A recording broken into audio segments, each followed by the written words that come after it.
Shabbat Shalom, queridos amigos. Gracias una vez más por la fidelidad, por la constancia, por estar aquí para estudiar la Torá una vez más, una nueva semana. Hoy nos corresponde, con esa bella portada, nos corresponde estudiar la Parashá Tesav. Vean qué bonito, así era el Mishkan. eh, Todo estaba afuera.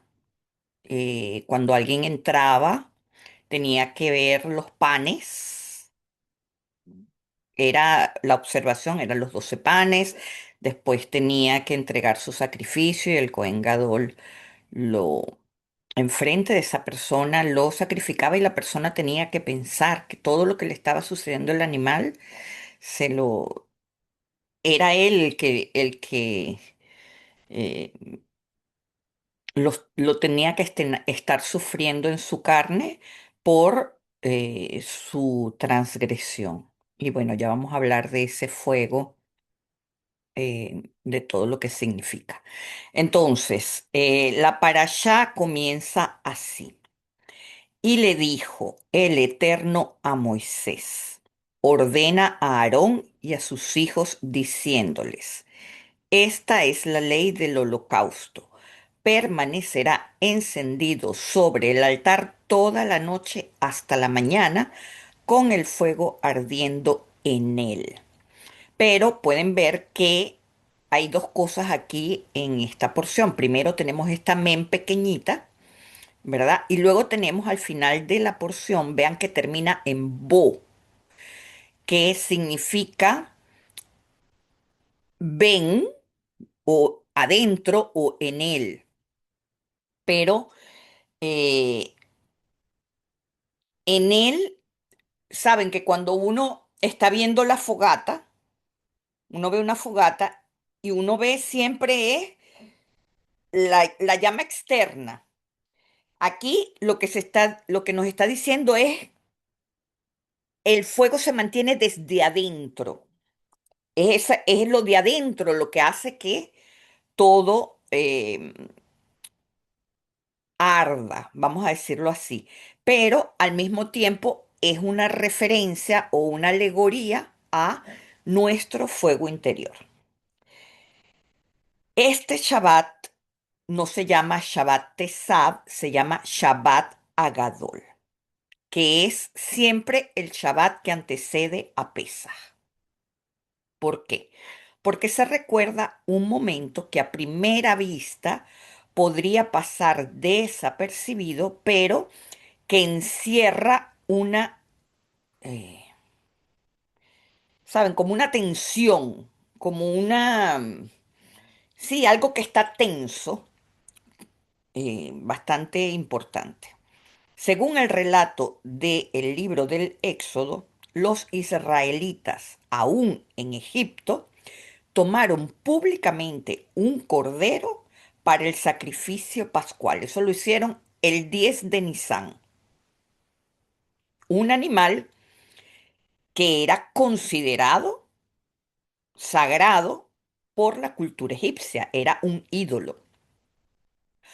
Humanamente, ese acto podía haber provocado una reacción violenta inmediata. Sin embargo, no ocurrió nada.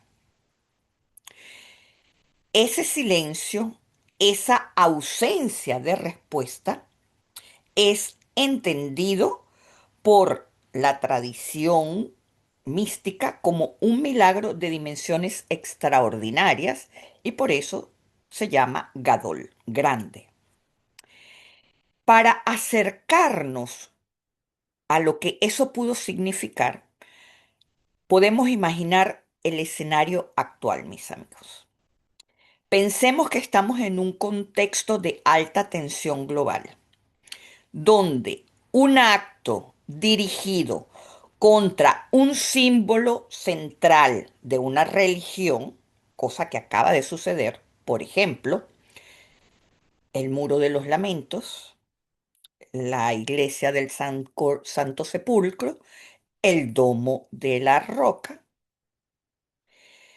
Imagínense lo que significa atacar a uno de esos lugares emblemáticos, lo cual puede desatar una hecatombe. Si ya el equilibrio que tenemos es frágil, imagínense un ataque contra un sitio así puede provocar una verdadera catástrofe a nivel internacional, mis amigos. Desde esa perspectiva podemos imaginarnos qué es lo que significa agarrar un cordero y tenerlo 3 días amarrados a la pata de una cama, el cordero chillando, y los egipcios escuchando a su ídolo, a su dios, gritando. Imagínense. Lo más sorprendente entonces no es lo que ocurrió. Lo más sorprendente es lo que no ocurrió. El hecho de que los egipcios no reaccionaran ante un acto que tocaba directamente sus creencias más profundas, más sensibles, puede entenderse como un acto sobrenatural. Entonces, no era la ausencia del conflicto, sino la contención de la respuesta lo que hizo grande a ese Shabbat de Pesaj, ¿ok? Entonces, ¿cómo nosotros lo podemos ver? Primero, se considera un evento espectacular porque es la no reacción del oponente. En ese momento los egipcios son nuestro oponente, pero si vamos a nuestra parte psicológica, a nuestra parte espiritual, también equivale exactamente a lo mismo, mis amigos.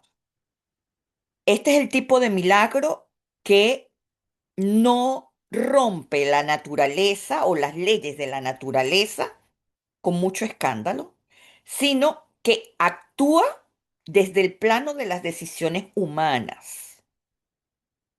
Por ejemplo, imagínense que estamos en un evento donde hay un acto de provocación, de un lado a el otro, ya sea musulmanes contra judíos o judíos contra musulmanes, o musulmanes contra cristianos o cristianos contra musulmanes. Y no pasa nada. Hay la provocación y milagrosamente no pasa nada. Entonces, ¿qué nos lleva a pensar esto, mis amigos? ¿Por qué sucede esto? Vamos a suponer que los egipcios en ese momento estaban asustados porque habían visto eh, las, vamos a decir, las plagas, habían visto lo que era el poder del Dios de Israel, ¿verdad? Y estaban como atónitos. Pero llega un momento en que la fuerza colectiva de las creencias colectivas, o sea, la fuerza colectiva de la gente, reacciona. Y en ese momento se pierde el raciocinio, se pierde el miedo, se pierde todo y la masa reacciona. Entonces aquí hay algo muy importante. Para entenderlo, vamos a ver la Haftará. En la Haftará del Shabbat Agadol se lee la Haftará Agadol, que es el episodio del profeta Malaquías desde el capítulo 3 desde el 4 al 24. Pero en el versículo 22 me llamó la atención, y eso me fijé hoy que estamos leyendo la Haftará, que había una Zain en mayúscula. Obviamente este no es el texto de la Torá, pero me llama la atención que en la tradición masorética incluyen a este detalle de la Zain en mayúscula. Y dice, ten presente la enseñanza de mi siervo Moisés, a quien en Horeb encargué leyes y normas para todo Israel. Este ten presente, ¿verdad? Vendría, vendría diciéndose o leyéndose como sisru. Pero si la vav la ponemos en medio de la jaf y de la resh, se forma exactamente la palabra sahor, que quiere decir recuerda, memoria.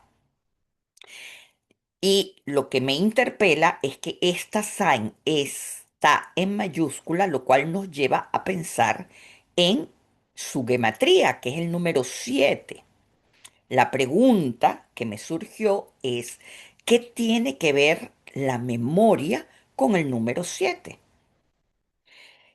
Y me di cuenta que recordar está ligado directamente al séptimo día, mis amigos, pues el mandamiento más famoso y más cumplido en el judaísmo es Zahor et Yom HaShabbat.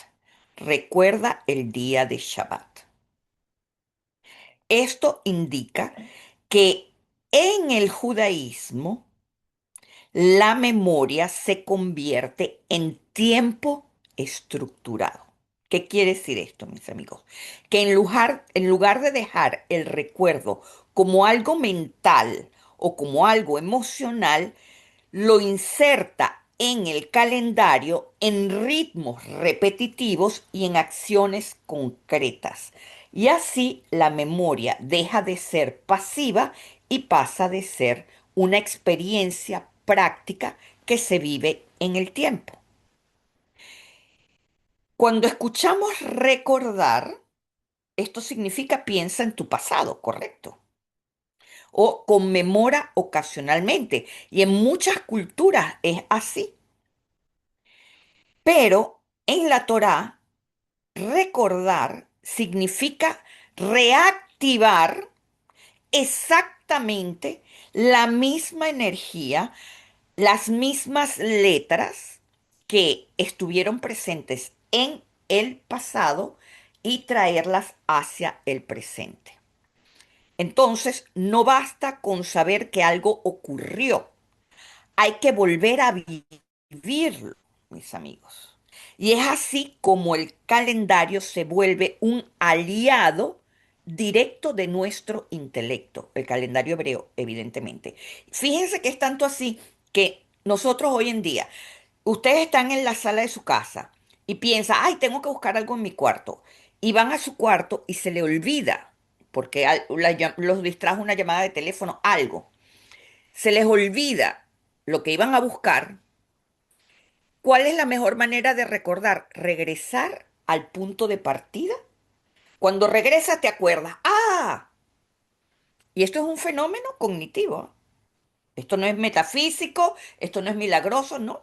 Simplemente regresas al punto de partida en donde tomaste la decisión de acordarte, de ir a tomar lo que querías hacer en tu cuarto. Y en ese momento, ¡pum!, surge de nuevo en tu memoria. Eso es lo importante del Shabbat Agadol y además de todas las festividades que nosotros seguimos, mis amigos. Porque nosotros, o sea, es tan perfectamente estructurado que por eso es que yo no entiendo cómo hay estudiantes de Cábala que no siguen el calendario hebreo, no siguen las fiestas, no estudian la Torá. Para mí sigue siendo un misterio porque esto no se trata de elegir cuándo recordar, es que el tiempo nos obliga a recordar. Porque lo que se repite en ciclos se vuelve una identidad, mis amigos.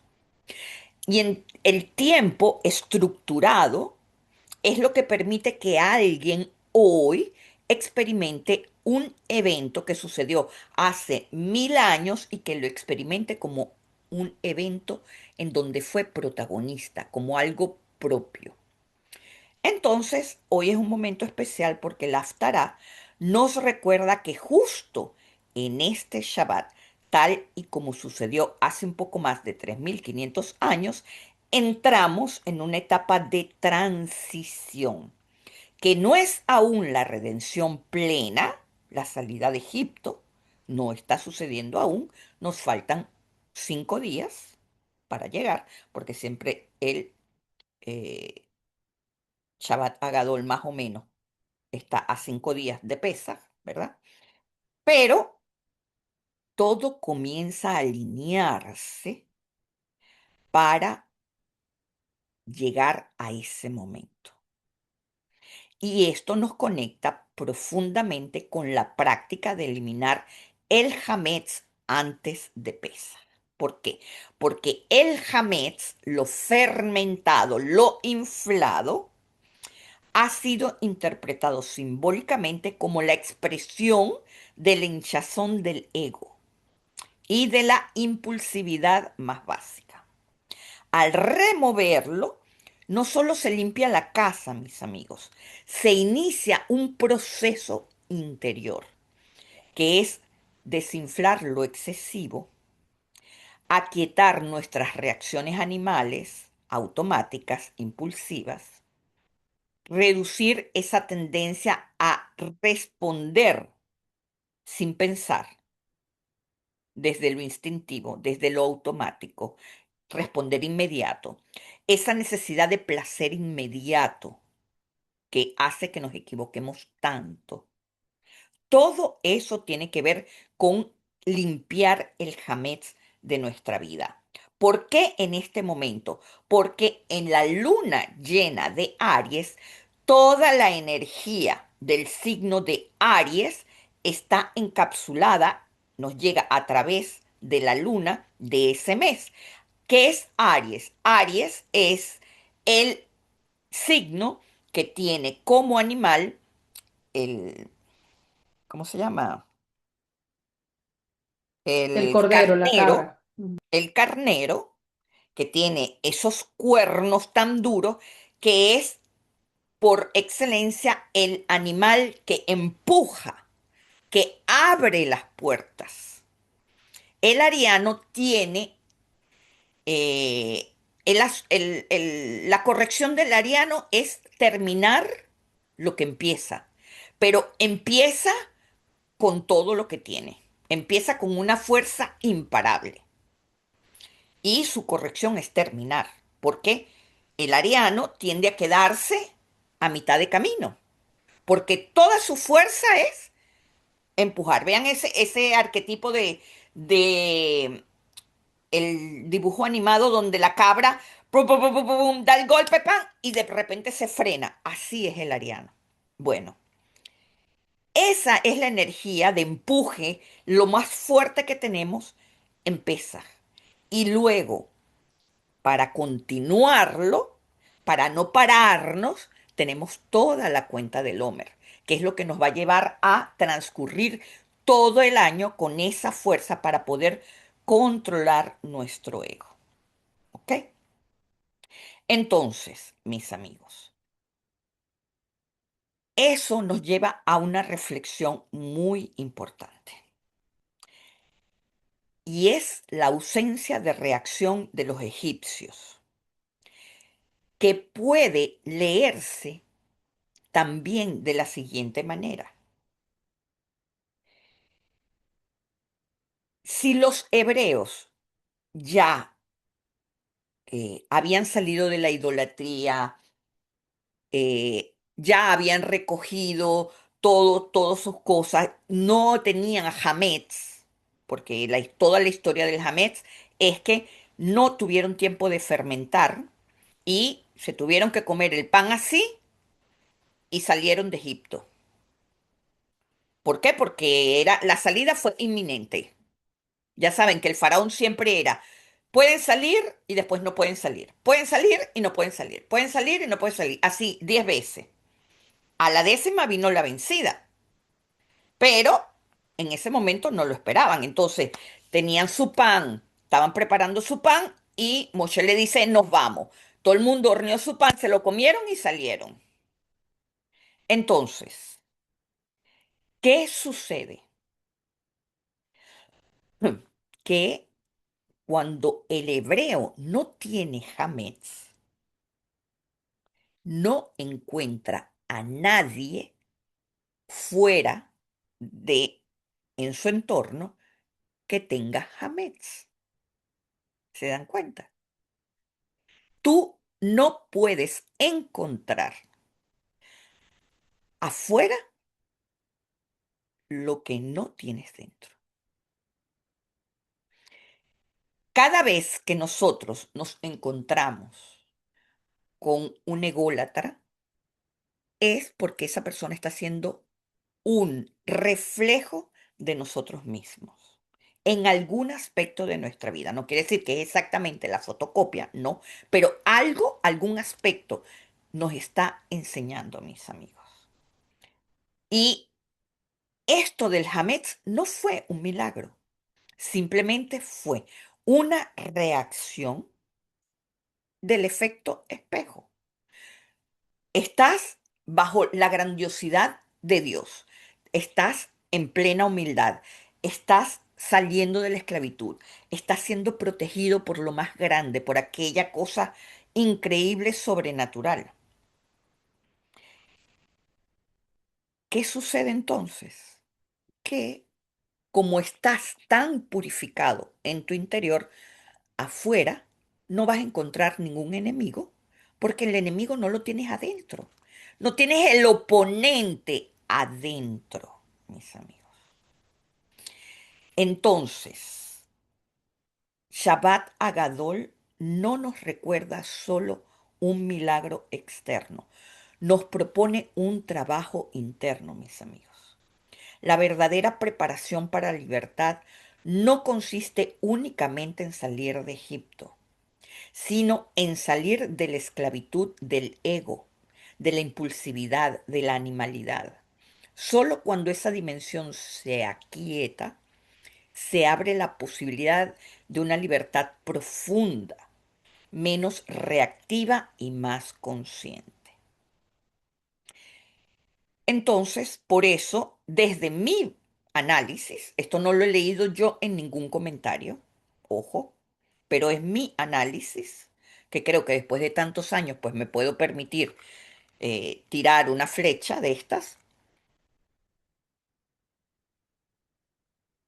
Para mí, muchas de las cosas que antiguamente se vieron con milagros son simplemente efectos de nuestra evolución mental. Y asimismo, lo que hoy nos parece un milagro, mañana pasa a ser parte de nuestra vida cotidiana, de nuestra vida natural. Porque nosotros estamos aquí, somos botones de rosas y vamos a florecer, mis amigos. Y toda la perspectiva, toda la percepción que tenemos hoy de la vida y del mundo va a cambiar. Entonces, la ausencia de Hametz de los egipcios que no reaccionaron ante el ataque a su ídolo fue una ausencia o una consecuencia de la ausencia de Hametz en los hebreos. No como una respuesta mecánica, sino como un reflejo. Es decir, que cuando un grupo actúa sin arrogancia, sin provocación inflada, si es sin esa energía que exacerba el conflicto, puede generar en el otro una respuesta pacífica, incluso si es inesperada. Y, mis amigos, esto nos habla de la dinámica que nosotros tenemos como seres humanos. Todas las reacciones que nos encontramos afuera no surgen de la nada. Hay una relación con la energía que tenemos delante de nosotros, siempre, mis amigos. Cuando el ego se enciende, el entorno suele responder en la misma frecuencia, pero cuando se aquieta, a veces, no siempre, pero a veces, también desactiva al otro. Entonces, el gran milagro es lo que ocurre adentro, mis amigos. Ok, en este sentido, entonces, la libertad no comenzó con la salida física de Pesaj, sino que comenzó antes. Esta transformación genera una presencia distinta en cada uno de nosotros. Cuando un grupo humano alcanza la disposición, aunque sea por un instante, de reaccionar todos al unísono, de manera armónica, altruista, de manera eh, eh, que sigue alineaciones eh, espirituales. Por eso la parasha se llama Tesav, ordena, orden. Y además está muy ligado a las órdenes que, fíjense como dicen la Haftará, la orden que Moshe recibió fue: recuerden las leyes de la Torá. Eso fue lo que se le dio al pueblo. Entonces, cuando nosotros actuamos al unísono, en armonía con las leyes, ya sea yo aquí, ustedes cada uno en su casa, pero se genera no importa la distancia en la que estemos separados, se genera una energía que va limpiando el ambiente que nos rodea, mis amigos. Y eso es ciencia, eso no es milagro, eso está ya súper, súper, súper comprobado. Y en este sentido, una de las cosas que notamos en el texto es la men pequeñita.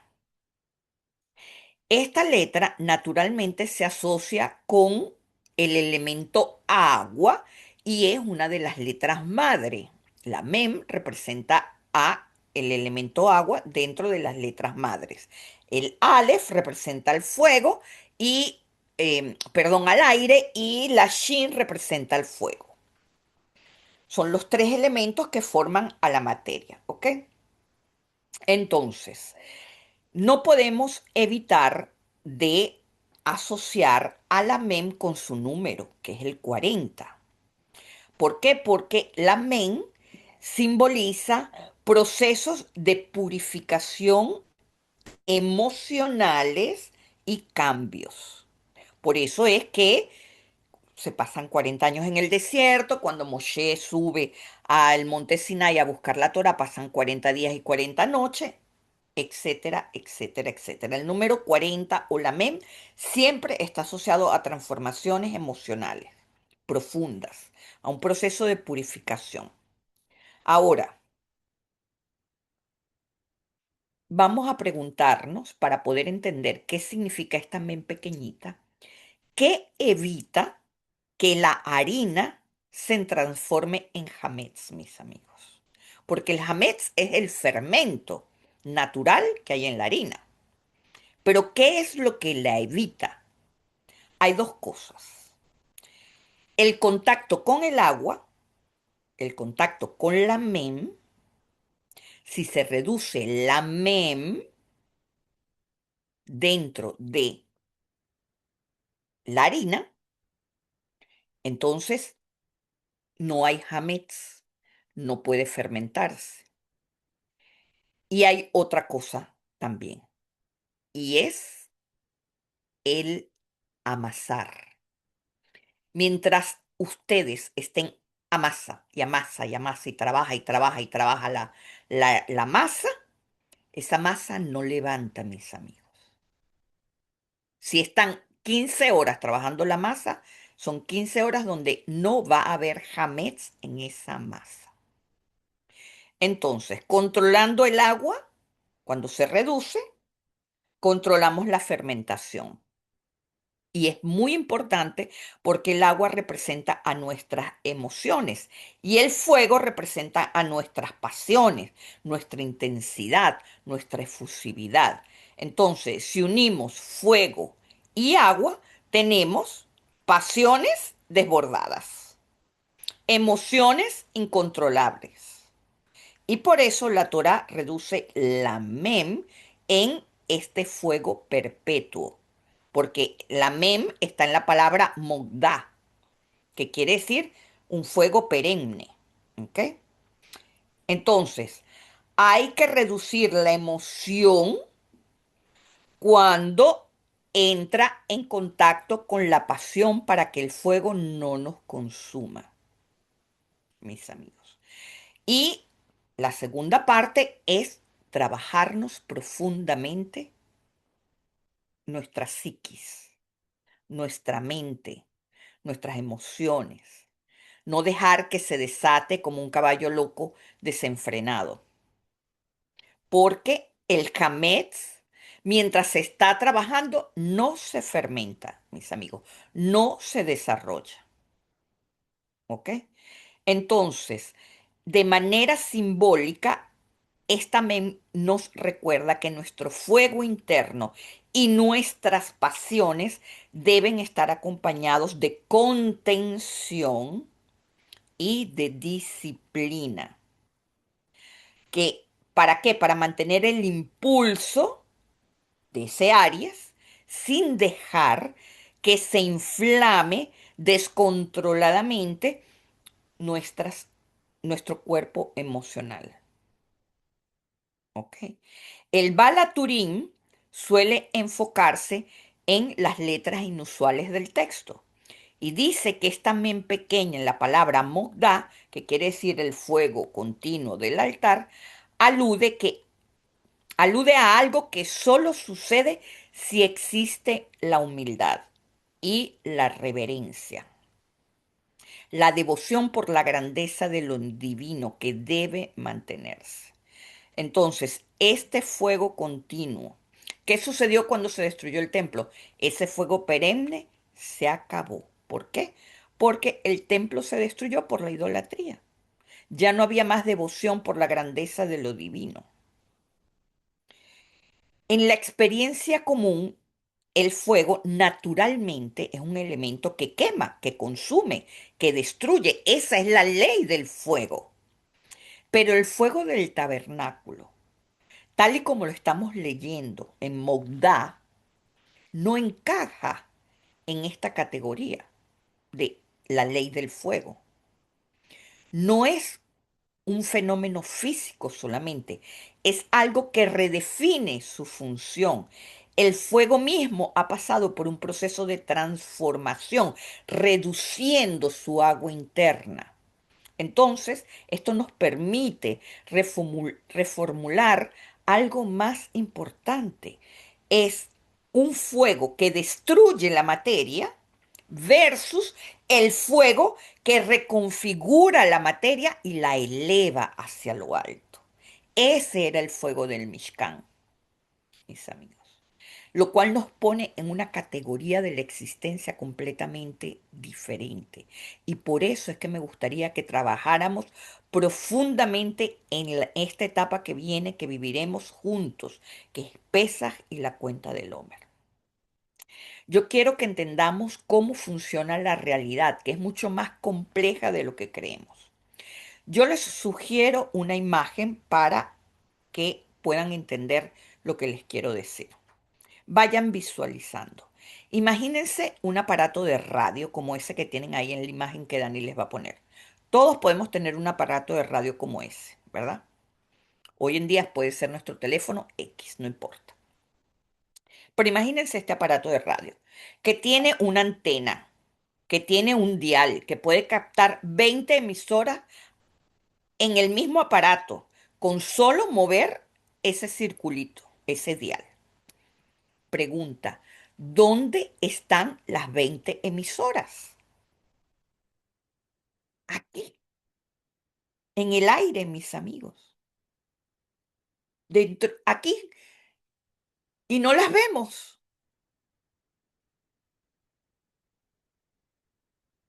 Entre un dial y el otro hay estática. Ya saben que cuando van a cambiar de una emisora a otra se escucha que shh, porque hay estática. Hay una especie de parásitos sonoros, que es un ruido molesto. Pero basta con tener un aparato que sintonice correctamente una emisora para escuchar o las noticias o la música o lo que haya en esa onda de frecuencia. Pero tú cambias y estás en el mismo sitio, en el mismo mueble de tu casa sentada y vas a escuchar otra onda de frecuencia completamente diferente, mis amigos. En este planeta Tierra, yo en mi casa puedo escuchar 20 emisiones de ondas diferentes y en toda la Tierra podemos escuchar miles de millones de ondas diferentes, mis amigos. Pero ¿qué sucede? Que tenemos esa especie de estática, esa especie de parásitos sonoros. Y quiero que entiendan cómo se produce, porque es muy importante, mis amigos. Cada deseo genuino que nace de ustedes hace que nos desdoblemos. ¿Qué quiere decir eso? Bueno, yo hoy me visualizo, qué sé yo, montada en la Torre Eiffel, porque, no sé, es un día precioso y quiero, pero no lo hice. Pues estoy en mi casa, estoy calientica aquí, no. Pero tengo ese deseo, pues. La ciencia nos dice que mi deseo hace que una parte de mí energética se desdoble y viva esa experiencia. ¿Por qué? Porque es un deseo auténtico. Cada deseo crea una realidad donde ese deseo está realizándose y una réplica nuestra lo disfruta. Cierren los ojos y visualicen uno de esos deseos y imagínense allí, van a disfrutar, van a sentir toda la sensación de estar allí. Eso crea una realidad. Pero cada deseo que no es genuino, es decir, que lo deseaste porque se lo viste al vecino y te dio envidia y por eso lo quieres, ahí se formó un parásito, mis amigos. Entonces, esa es la estática. Todos los deseos que son, que no son genuinos, que son por idolatría, por materialismo, por moda, por envidia, por codicia, etcétera, etcétera, etcétera, crea esos parásitos que están también aquí en nuestra onda energética, en nuestra casa. Si entienden esto, vamos a dar un paso más profundo. Si la realidad funciona como ese aparato de radio que describimos, entonces quiere decir que nosotros también tenemos un dial interno que nos permite sintonizar diferentes frecuencias de existencia. Cada deseo genuino que cultivamos actúa como un ajuste de ese dial. Y entonces nos movemos hacia la frecuencia exacta en donde está la realidad de ese deseo que ya está ocurriendo. Y es por eso que podemos cambiar nuestra realidad. Cuando aparece la estática, ¿verdad? Quiere decir que ahí están los parásitos. ¿Y qué hacemos? Tenemos que sintonizar, cambiar la onda, la frecuencia, ¿verdad? Para poder escuchar con claridad la vibración de lo que queremos crear. ¿Qué son los deseos no genuinos? Son las ansias, son el jamets del ego. Son los impulsos que surgen del ego sin conciencia. No solo no nos llevan a la frecuencia deseada, sino que ensucia nuestra experiencia, nos distrae y nos mantiene en estado de confusión o de frustración. La pregunta es, ¿cómo saltar de un dial a otro a voluntad? La clave está en ajustar nuestro dial, con intención, con cabana y con conciencia. Número uno, identificar el deseo genuino. Ahorita viene Pesaj, mis amigos, y yo le estoy hablando de todo esto por eso. Porque nosotros tenemos que limpiarnos de todos esos parásitos. Piensan, ¿qué es lo que yo deseo de la vida? Y te va a venir, ay, el carro azul que vi, todo lo que... Ahí puedes identificar cuántos parásitos tiene y qué es lo que de verdad deseas, que no pasa de tres. Un deseo genuino, auténtico, requiere energía para conformarse. Por eso es que no puedes tener miles. Entonces, el deseo genuino surge de reconocer nuestra esencia y no de un momento que viene por impulso, porque lo viste, porque quisiste, porque por si acaso, porque bueno.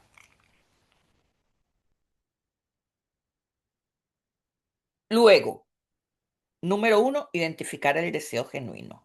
Número dos, mantener la atención en la frecuencia correcta. Es decir, cómo giramos el dial lentamente para que desaparezca la estática. Para ello tenemos que enfocarnos en nuestra energía y en pensamientos sobre ese deseo sin dispersarnos y evitar las novelas mexicanas o venezolanas del drama Marimar, mis amigos. Cuando nosotros estamos enviciados con ser protagonistas de una novela, ahí estamos en plenos parásitos. Uno rápido tiene que sacudirse. ¿Qué es esto? Marimar, sal de este cuerpo. Así,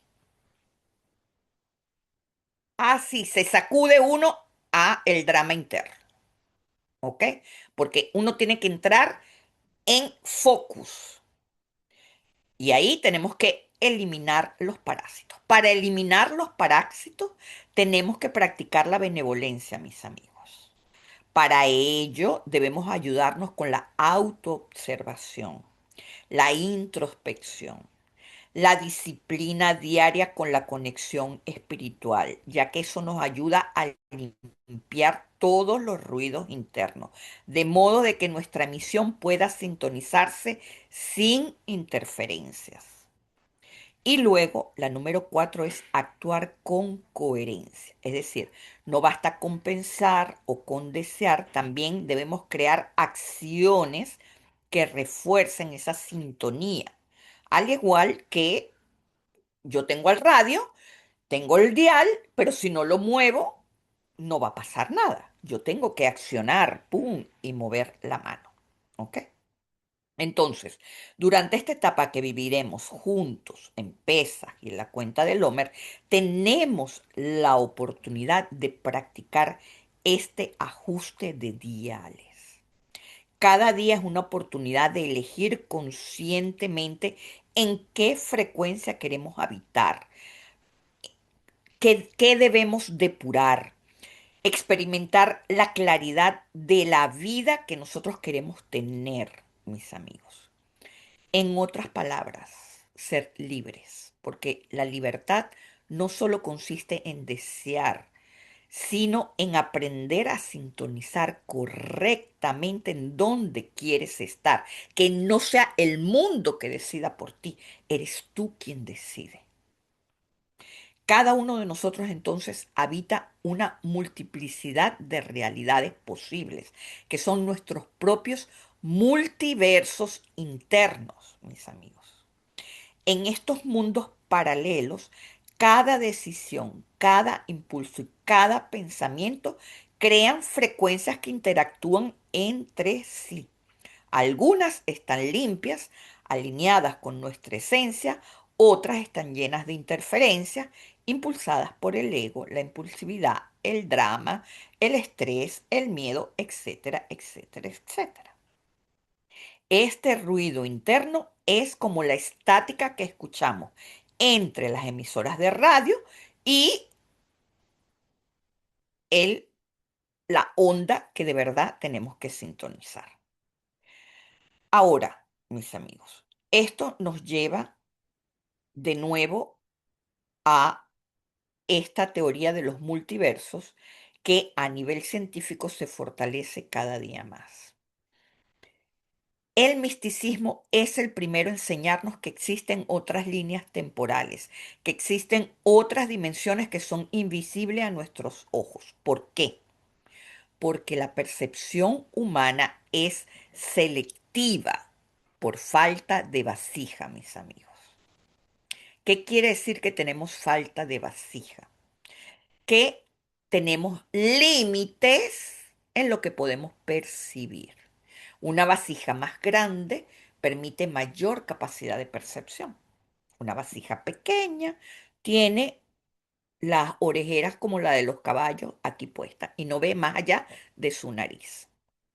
Nuestros sentidos, mis amigos, están diseñados para sobrevivir y funcionar en un mundo concreto, no para percibir todas las posibles realidades simultáneamente. Los universos paralelos o los potenciales existen como información de posibilidad, como ondas que aún no se han colapsado en nuestra experiencia. Para que algo se haga físico, real, tiene que haber un colapso de ondas. Y una vez que se hizo ese colapso de ondas, que la materia se solidifica para desdesolidificar, para, es decir, lo que hablábamos una vez, unos huevos revueltos es prácticamente o naturalmente casi que imposible de que regresen a su estado de coquilla. Una vez que se rompen, y que se revuelven, ya no pueden ser, no pueden venir a su estado original. Asimismo sucede con nuestra realidad, mis amigos. Para nosotros poder cambiar nuestra línea temporal, o sea, la línea del tiempo en donde estamos transitando y cambiar la realidad, tenemos que tener paciencia, constancia, disciplina. ¿Por qué? Porque tenemos que entender que lo que hemos creado es una realidad que ha colapsado los átomos, las ondas, todo colapsó para materializarse. Y ese huevo tiene que regresar a su estado inicial o simplemente ser saltar de una línea temporal a la otra para poder cambiarla. Más adelante, Dani y yo le hablaremos de esto con ejemplos concretos para que entiendan cómo una realidad toma el tiempo de irse desmaterializando para eh, concretar otra realidad. Pero eso lleva trabajo, eso lleva concentración, eso lleva certeza, eso lleva toda nuestra energía enfocada en eso, mis amigos. Cuando nosotros fijamos nuestra atención en un deseo genuino, ese universo potencial se colapsa en nuestra experiencia concreta. Y es allí cuando lo percibimos. Pero para eso tenemos que deshacer lo que ya hicimos. Hay hay todo un orden que no nos concierne solamente a nosotros, concierne a toda una cantidad de gente que nos rodea, que no tenemos idea de hasta dónde llega. Imagínense todo lo que tuvo que pasar para que una venezolana de un pueblito llamado La Victoria, 25 años después, esté hoy en Francia, dándoles esta clase. no tienen idea de todo lo que pasó para que esa experiencia y se deshizo aquí una y se deshizo otra y se deshizo otra y se deshizo otra y colapsé en esta realidad. ¿Es milagro? Podríamos decir que sí, pero sin duda hay una inteligencia divina que lo está dirigiendo. Y eso es lo que quiero que tengan claro, que en todo este proceso no estamos solos. Tenemos a ese Hashem interno. ¿Por qué se llama Hashem? ¿Por qué se llama el nombre? Porque ese Hashem eres tú, está en tu nombre. Nosotros tenemos, fíjense, Dios nos creó a nosotros. No, directamente no. Dios creó a el Adán Cadmón. Está escrito en el Génesis. El Adán Cadmón se fracciona, se divide en miles de chispas y cada uno de nosotros es una de esas chispas. ¿Quién me creó a mí? Mi papá y mi mamá. Pero una chispa de ese Adán Cadmón se metió en mí. Entonces yo primero, para llegar al creador, tengo que llegar a Adán Cadmón. ¿Y qué es el Adán Cadmón? Es el humano, no el animal que está dentro de mí. Es el verdaderamente humano que soy, que tengo en mi esencia, el superhombre que estamos construyendo, mis amigos. Ahora, la pregunta es, ¿cómo sería el aire que nos rodea si pudiéramos ver todo lo que hay allí? Esto nos lo dice el Génesis, desde el inicio de los tiempos. Fíjense, en Génesis 1:2 nos dice, la tierra estaba sin forma y vacía, con oscuridad sobre las superficies del abismo, pero había un viento que barría sobre las aguas. Ve a Aretz, ahí está, se lo subrayé en morado clarito. La tierra siendo, mis amigos, fíjense, no es que la tierra estaba. Bearetz Aitá nos está hablando de un estado continuo de la tierra. Es algo que siempre está sucediendo, mis amigos. Etimológicamente, la tierra Aretz se puede relacionar con lo firme, pero sobre todo con lo material. Cuando decimos Adamá, estamos hablando del polvo de la tierra, del elemento tierra. Pero cuando hablamos de Haaretz, estamos hablando de lo concreto, de lo material, de lo tangible, de lo firme, de lo que podemos tocar. Entonces, Haaretz Aitá representa la realidad concreta que siempre está sucediendo en el mundo de la energía y que aún no está formada. Es decir, está representado por esas partículas que están en el aire. ¿Qué hay en el aire, mis amigos? Podríamos ver en el aire, si lo pudiéramos ver todo, podríamos ver moléculas de oxígeno, de nitrógeno, CO2, ¿verdad? Vapor de agua flotando y moviéndose lentamente como si fuera un océano.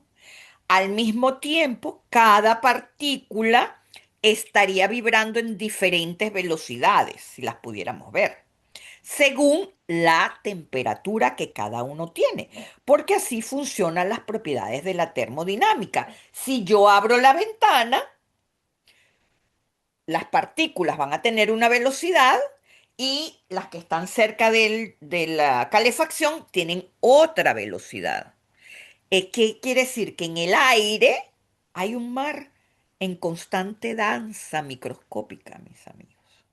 ¿Qué más veríamos si pudiéramos ver todo lo que hay? Porque la pregunta es por qué tenemos la percepción limitada.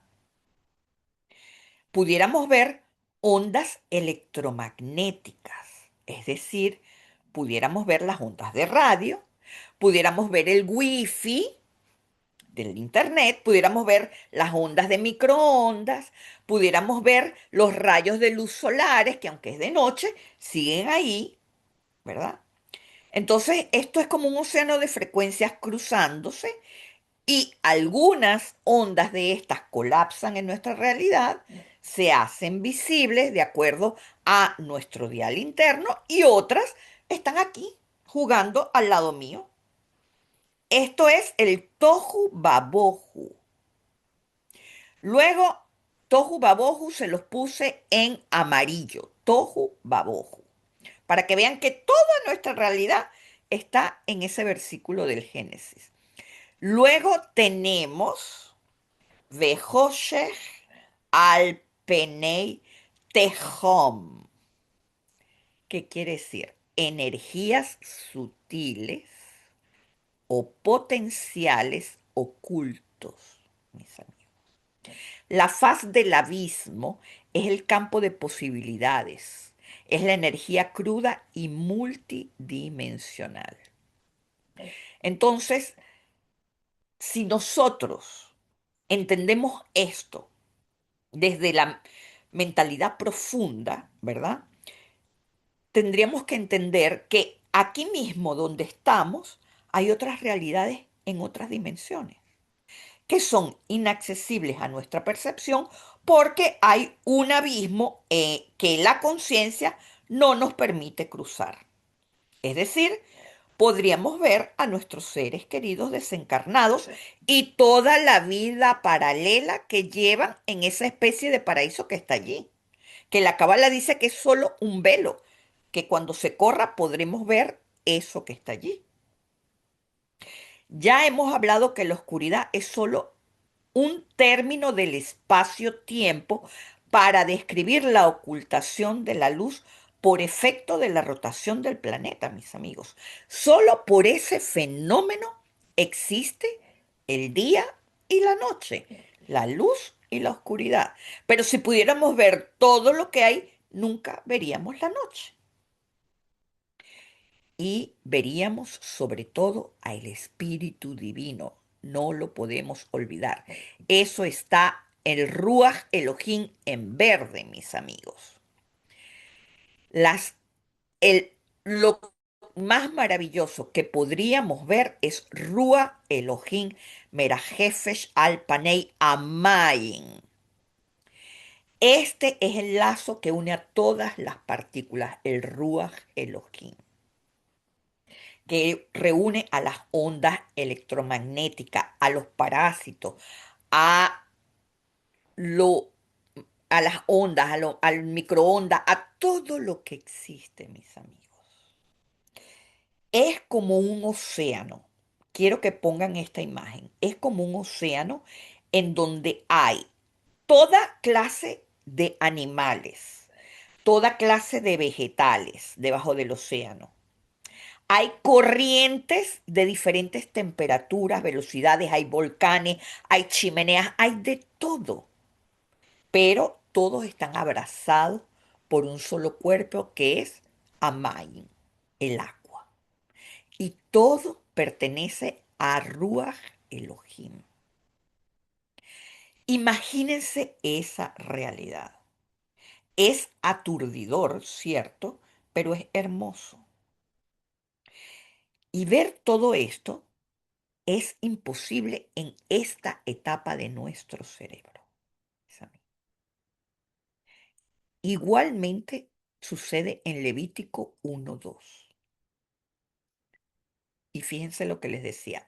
Habla el pueblo de Israel y diles, cuando alguno de los Adán presente una ofrenda de ganado a Dios, escogerás tu ofrenda del ganado mayor o del menor. Aquí la Torá no usa la palabra ish, que es hombre individual. Utiliza la palabra Adam.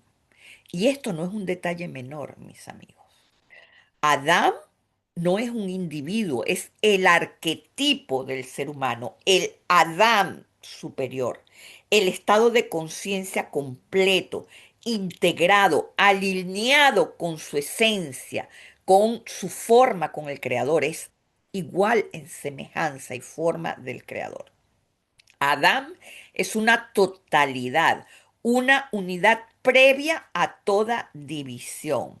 Sin embargo, más adelante en el mismo Génesis aparece la diferenciación entre Ish e Isha, el hombre y la mujer como entidades separadas, introduciendo así el mundo de la individualidad, de la fragmentación y de la experiencia particular. En Génesis 1:27 nos dice, y Dios creó al ser humano a su imagen y semejanza, creándolo a imagen de Dios, creándolo masculino y femenino. Ahí usa la palabra Adán. Luego en Génesis 2:3 nos dice, entonces el humano, Vayomerja Adam, entonces el humano dijo, este es por fin hueso de mis huesos y carne de mi carne.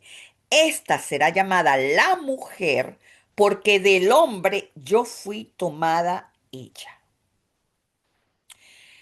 ¿Qué quiere decir esto, mis amigos? La Torá parece insinuar que el ser humano puede operar en distintos niveles de sí mismo.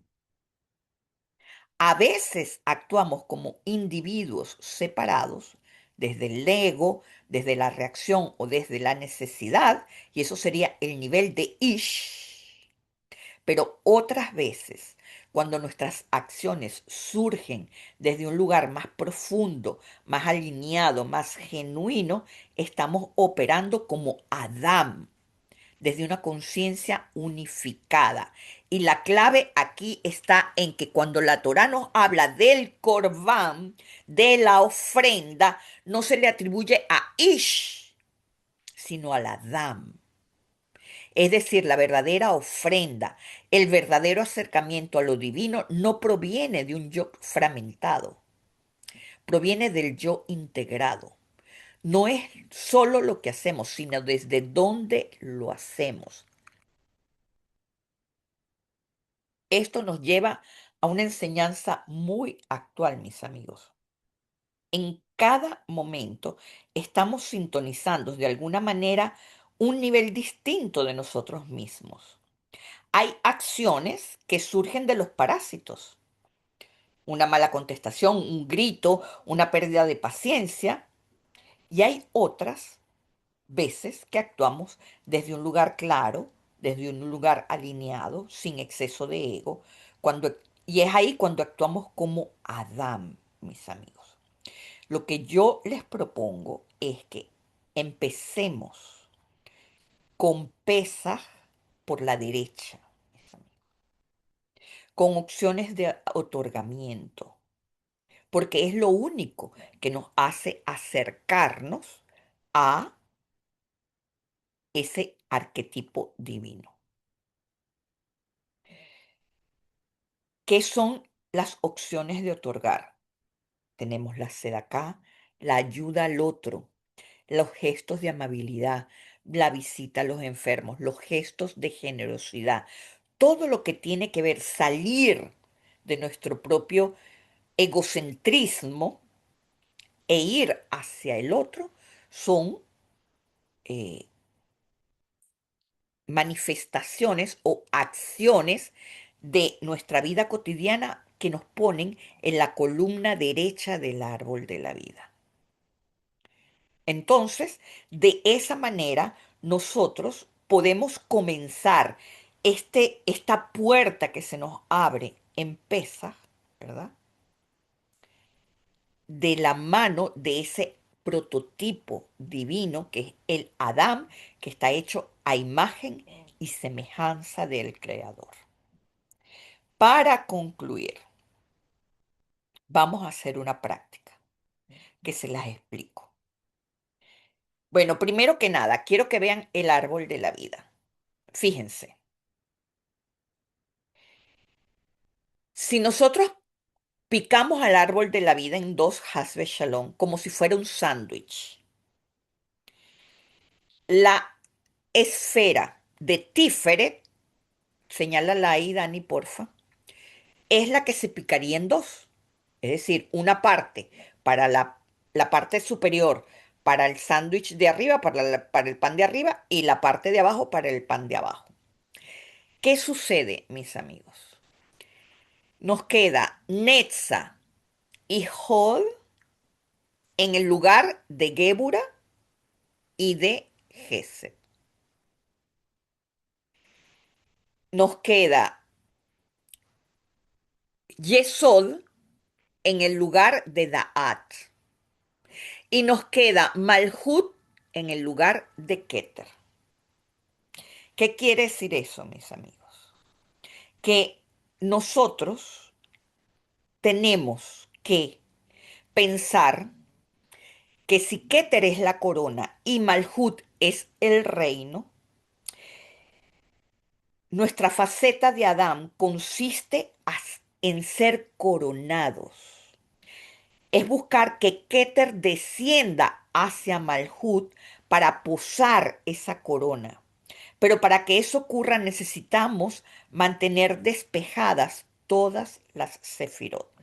¿Cómo se logra? Enfrentando cada conflicto, cada contrariedad con la conciencia de que todo lo que vivimos tiene un propósito, que es mejorarnos como personas. El universo es absolutamente amoroso, mis amigos. Nunca, jamás actúa por malicia. A veces las pruebas son dolorosas, a veces nos resultan insoportables, pero muchas veces es porque emocionalmente estamos en proceso de maduración, mis amigos. Es eso lo que nos hace la experiencia insoportable. Pero cuando le ponemos el pecho a esa situación, cuando decidimos sacar esa Marimar de este cuerpo, te sacudo Marimar, sal de aquí, no quiero dramas en mi vida. Cuando nosotros nos escapamos de la víctima y atravesamos con presencia, con todo lo que somos, a Malhut, Malhut se fortalece, se expande y nos vamos acercando cada vez más a ese momento de coronación.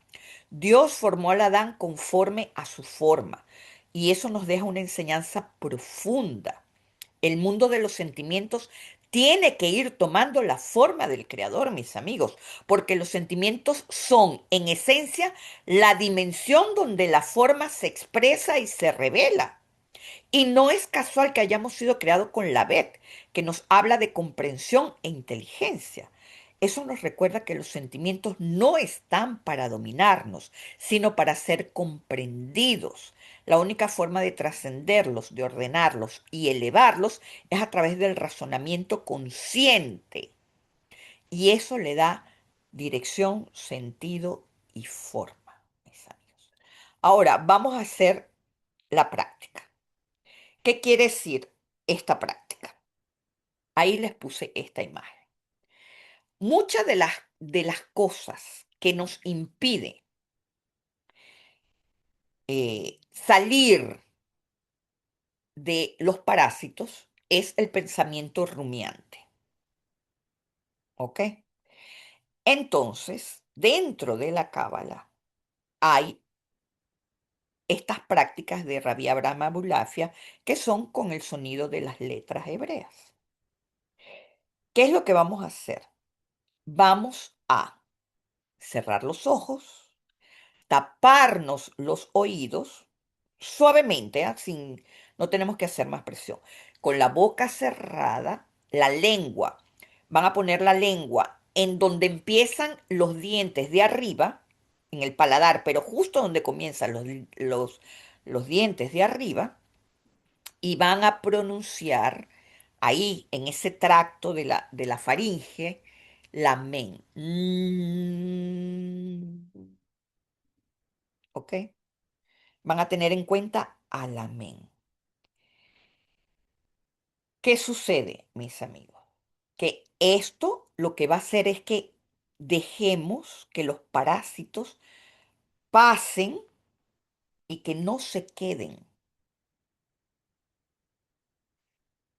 ¿Qué sucede? Que la energía que a nosotros nos llega lo que sintoniza nuestra mente se llama Shefa. Toda la luz, todo lo que nos llega, toda la divina, la energía divina se llama Shefa. Y la Shefa luego va tomando forma y luego se convierte en materia, ¿verdad? Entonces, lo que impide que nosotros captemos a la Shefa son los parásitos mentales, los ruidos mentales que tenemos. La víctima, los traumas, ta, ta, ta, ta, ta, ta, ta. Entonces, no vamos a pelear con los pensamientos. Vamos a dejarlos fluir. Y sin violentarnos, vamos a sintonizar otra frecuencia. ¿Ok? Una vez que luego tengamos eso hecho, vamos a respirar profundo y vamos a ordenarnos y vamos a decir una afirmación para que la Shefa vuelva a reconectarse con nosotros. ¿Ok? Y de esta manera vamos a comenzar pesas, luego lo acompañan con una acción de la derecha, una acción de generosidad, etcétera, todo lo que ya les expliqué. ¿Ok? Entonces, ¿qué vamos a hacer? Primero que nada, espalda derechita, como siempre les digo. Para tener la espalda derechita, ustedes pónganse un cojín en la zona lumbar, abran las piernas y eso les va a permitir tener la espalda derecha sin eh, hacer mucho esfuerzo. ¿Para qué? Para que nuestra columna vertebral entre en alineación con nuestra coronilla, que es la antena donde vamos a sintonizar esa frecuencia. Entonces, vamos a los hombros bien relajados, las manos sobre nuestras piernas y vamos a comenzar. Si quiere, apaguen su pantalla para que, para que no los distraiga. Y vamos a comenzar mirando hacia el techo para entrar en ondas teta. Vamos a comenzar a mirar hacia el techo varios segundos. Vean que empieza a sentir una pesadez en el párpado. Y una vez que sientes esa pesadez, continúas mirando hacia arriba, pero cierras los ojos. Y tus pupilas quedan hacia arriba, buscando tu coronilla energética. Y allí entras en estado de relajación. Que tus pies toquen el suelo o un cojín o lo que tengas, tu espalda derecha. No trates de pelear con tus pensamientos que te están abrumando, los problemas que tengas en este momento. Tranquilo, tranquila. Inhala y exhala. En Dios vivo y visualízate en ese océano donde están todas las especies de animales, de vegetales, todas las corrientes. Allí vivimos nosotros. En Dios vivimos. En Dios moramos. Moramos en Ruach Elohim. Y en Dios tenemos nuestro ser. Eso es Ruach Elohim, mis amigos. El aire divino que nos rodea. Ese aire que está lleno de agua, de fuego. Todos los elementos están allí.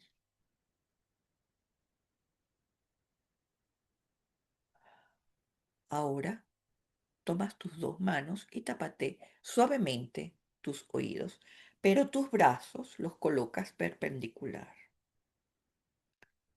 Tápate los oídos, coloca la punta de tu lengua en el paladar, cierra tu boca y comienza a emitir la MEM, pero desde tu interno, para que vibre en tu aparato sonoro, en tus cuerdas vocales, en tu diafragma. Mm,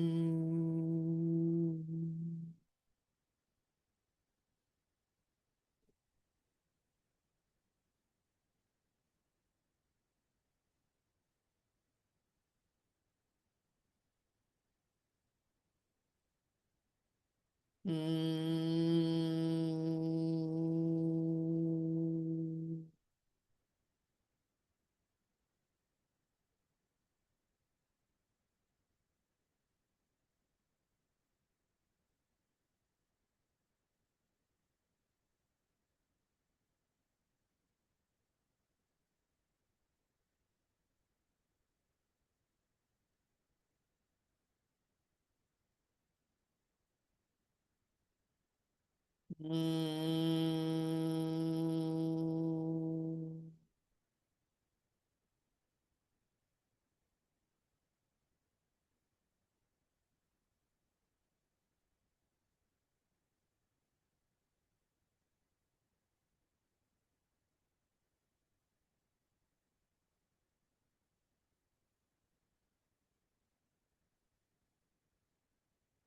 mm.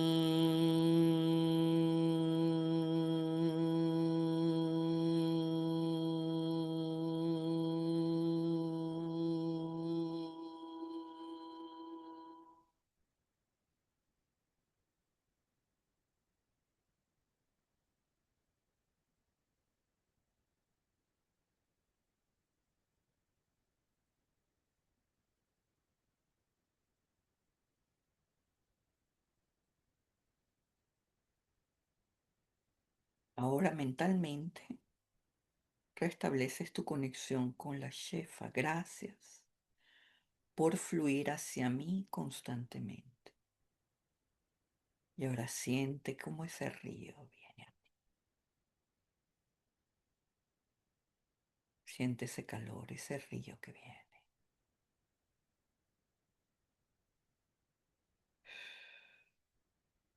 Imérgete en él. Fluye en él. Flota en él.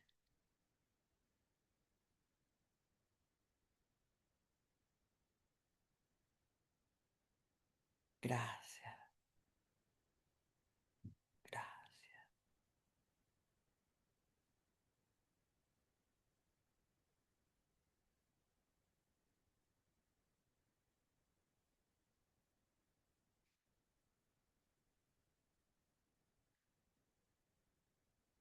Inhala y exhalan tranquilamente.